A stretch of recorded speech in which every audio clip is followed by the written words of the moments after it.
Christmas പാപ്പ ശരിക്കും ആരായിരുന്നു? ശരിക്കും ജീവിച്ചിരുന്ന ആളായിരുന്നു. 4-ാം നൂറ്റാണ്ടിലെ ഏഷ്യ മൈനറിൽ, അതായത് ഇന്നത്തെ തുർക്കിയിൽ ജീവിച്ചിരുന്ന സെയിന്റ് നിക്കോളാസ് എന്ന വിശുദ്ധനിൽ നിന്നാണ് സാന്റയുടെ ഐതിഹ്യം തുടങ്ങുന്നത്. 1700 വർഷം മുമ്പ് ജീവിച്ചിരുന്ന സെയിന്റ് നിക്കോളാസിന്റെ മുഖം ഫോറൻസിക് ഫേഷ്യൽ റീകൺസ്ട്രക്ഷൻ സാങ്കേതിക വിദ്യ ഉപയോഗിച്ച് പുനഃസൃഷ്ടിച്ചിരിക്കുകയാണ് ഒരു കൂട്ടം ശാസ്ത്രജ്ഞർ. ശരിക്കും സാന്റയുടെ മുഖം കാണാം. ഈ റിപ്പോർട്ടോടുകൂടി ഈ വാർത്താ ബുള്ളറ്റിൻ പൂർണ്ണമാകും. നമസ്കാരം.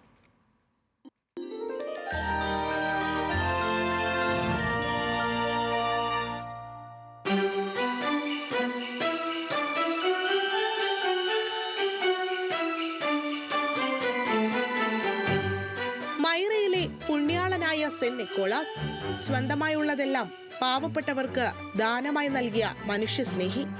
കുട്ടികളോട് ഏറെ വാത്സല്യമുണ്ടായിരുന്ന ആ വന്ധ്യവയോധികനാണ് ആധുനിക കാലത്തെ സാന്റയായി മാറിയതെന്നാണ് ഏറ്റവും പ്രബലമായ വിശ്വാസം. വേറെ ധാരാളം ഐതിഹ്യങ്ങളുണ്ടെങ്കിലും സാന്റയുടെ പൂർവികനായ സെന്റ് നിക്കോളാസിന്റെ മുഖം പുനഃസൃഷ്ടിച്ചത് forensic facial reconstruction wizard Cicero മൊറേസും സംഘവുമാണ്. ഈ സാങ്കേതിക വിദ്യയിൽ ലോകത്തെ എണ്ണം പറഞ്ഞ വിദഗ്ധനാണ് സിസറോ. 4-ാം നൂറ്റാണ്ടിൽ ജീവിച്ചു മരിച്ച മിത്തും ഐതിഹ്യവുമായി മാറി തലമുറകളിലൂടെ സഞ്ചരിച്ചു കൊണ്ടിരിക്കുന്ന ഒരാളുടെ മുഖം ഈ 2024 എങ്ങനെ വീണ്ടും നിർമ്മിച്ചു?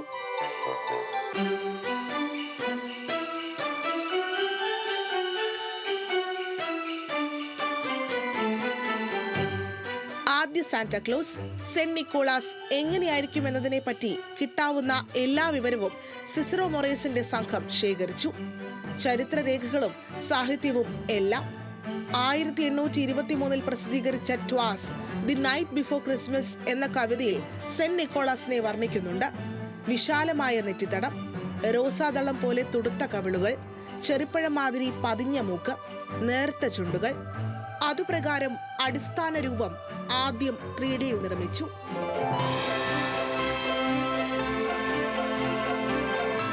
AD 4-ാം നൂറ്റാണ്ടിന്റെ പാതിയിലാവണം സെന്റ് നിക്കോളാസ് കഥാവശേഷനായത്. ഏഷ്യ മൈനറിലെ മൈറയിലാണ് അദ്ദേഹത്തെ അടക്കം ചെയ്തത്. പിന്നീട് കുഴിച്ചെടുത്ത അസ്ഥിഖണ്ഡങ്ങൾ ഇറ്റലിയിലെ ബാരിയിലും വിയന്നയിലുമായി സംസ്കരിച്ചു. ലഭ്യമായ വിവരങ്ങൾ വിശകലനം ചെയ്ത് 3Dയിൽ സാന്റയുടെ തലയോട് പുനഃസൃഷ്ടിച്ചു. ഫോറൻസിക് സാങ്കേതിക വിദ്യയായ ഫേഷ്യൽ റീകൺസ്ട്രക്ഷൻ പ്രകാരം അടിസ്ഥാന രൂപത്തിൽ മാറ്റങ്ങൾ വരുത്തുകയായിരുന്നു. അന്ത്യകാലത്ത് സെന്റ് നിക്കോളാസിന് ശാരീരിക പ്രശ്നങ്ങൾ ഉണ്ടായിരുന്നതായാണ് ചരിത്രരേഖകൾ. അദ്ദേഹം സസ്യാഹാരം മാത്രമായിരുന്നു കഴിച്ചിരുന്നത്. രോഗാവസ്ഥയും ശീലങ്ങളുമെല്ലാം ശാരീരിക പ്രത്യേകതകളിലും പ്രതിഫലിച്ചിരിക്കും എന്നതടക്കം പരിഗണിച്ചു.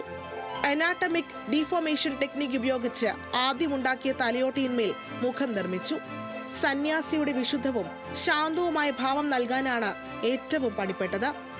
സങ്കല്പം മാത്രം പോരല്ലോ, ശാസ്ത്രീയമായി കണക്കുകളും അനുമാനവും ചേരുംപടി ചേർന്നപ്പോൾ ആദ്യ സാന്റയുടെ രൂപം ഇതാ ഇങ്ങനെയെന്ന സിസറോ മൊറേസ് അനുമാനിക്കുന്നു.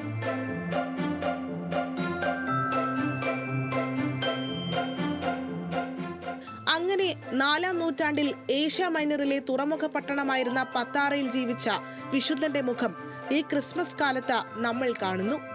നൂറ്റാണ്ടുകളുടെ യാത്രക്കിടെ ജിംഗിൾ ബെല്ലുകളും ഹിമവണ്ടിയും സമ്മാന പൊതികളുമെല്ലാം അപ്പൂപ്പനൊപ്പം ചേർന്നു.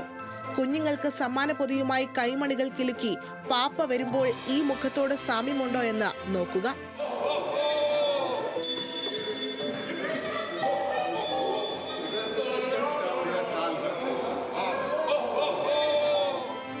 News desk, news Malayalam.